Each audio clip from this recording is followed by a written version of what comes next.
Hello and welcome to your in-depth weekly horoscope for week commencing the 5th of December for the Sun or the Ascendant. I'm going to give you some key strands to look out for, but please stay with me. I will then dive deep to give you in forensic detail each of the 12 zodiac signs from Aries through to Pisces.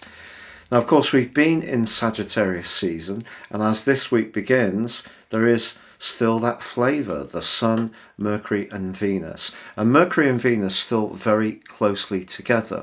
But we're going to see a change as on Tuesday, Mercury makes its way to the top of the zodiac, the 10th house, very much to do with how we think about our work and how we link to the wider world as it arrives in the sign of Capricorn. But it's going to be joined on Saturday by Venus, and they're going to continue their alliance.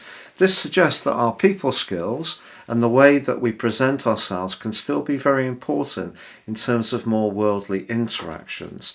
But right at the heart of this week, Mars, which has ended that very draining and enervating square with Neptune last week, that comes into play in an exact conjunction with the moon in the sign of Gemini, which is in direct opposition with the sun, with the full moon, and that occurs on Thursday. This is quite a volatile combination, I feel. So we can have very fast moving events, particularly around communications. Also, we may all find ourselves over the next couple of weeks wanting to defend our point of view quite fiercely. Also, some people can just feel enormously restless and want to break out and travel, be more physically active, but it is quite hard to embrace the more nurturing and more emotional energies of the moon in the detached sign of Gemini when Mars in its retrograde is so close to it. And I think, we see a lot of polarization of different viewpoints these days, so expect a lot of that in the following 2 weeks. The good news, however, is that Mars is in a semi-sextile with Uranus all this week. And if we can use our minds and our appetite for learning new skills, it could be a way that we can adopt fresh positions in terms of marshalling our resources. And of course, we're all needing to be much more conscious of the cost of things these days. Also, the Sun is going to be in an opposition with Mars from Tuesday through to the end of the week.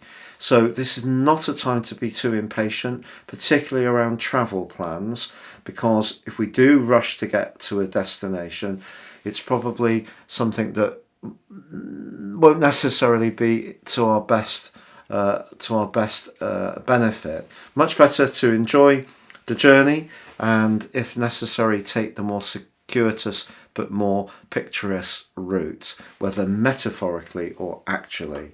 But also, as this week draws to a close, the Sun does move into a square with Neptune. So whereas Mars on the other side of the heavens was squaring up with Neptune from the start of October all through November and through the first few days of December, it's replaced on the other side of the heavens by the Sun. So the potential for confusion or amplification of sensitivities is given greater weight as this week draws to a close. Now, before I go on to tell you each of the 12 zodiac sign forecasts, if you would like to understand what year 2023 will hold for you as an individual, and above just the zodiac sign forecast in this broadcast, if you give me 3 pieces of your personal birth data of time, date and place of birth, I can give you your forecast for next year, the rest of this year free. But in my special package of 30% off, you can also get your life map. This is your character analysis to help you to understand the core energies that are at the root of your very being. Please see the link below for more. If you're new to my channel, thank you so much for joining me, and I'd be grateful if you would subscribe. Please click or tap on the bell notification symbol. If you're a long-term viewer, thank you so much for all your views.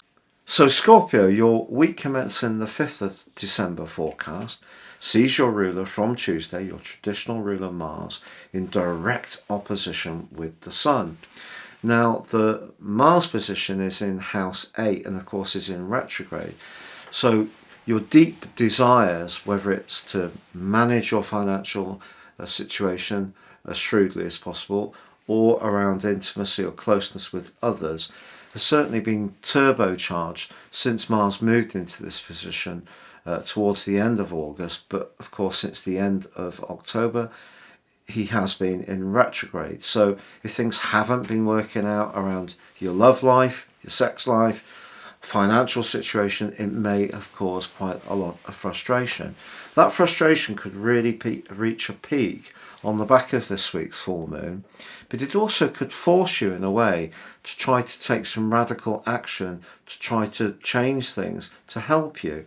And with Mercury, the planet of talk and thought, and Venus, the planet of gracious self-expression as well as money, moving into house 3, if there is something you want to talk to people about or express your ideas or talents around, you're going to be able to do that with a great deal of a deft touch and great skill as this week goes on. So however frustrating a topic, a person, a situation may seem, however much it may not be shaping up exactly as you want, try to be as patient as possible because you are going to get some support as this week goes on.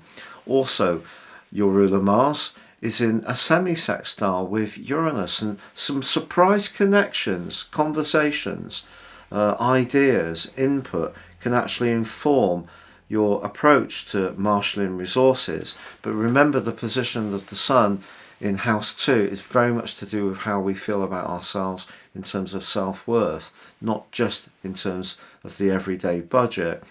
So maybe someone is actually going to be quite blunt with you and tell you how they feel about you. Now, this is something that you can do at times. You can often be quite guarded about sharing your own emotional feelings, but it's possible that someone could be a bit more direct with you in the way you can make your observations about others. And that could put you on the back foot a little bit. But the thing with house 3 energy, where your modern ruler has resided since 2008 in the sign of Capricorn, is that it gives us encouragement to be flexible, but also, have a debate. The third house is very much about chat.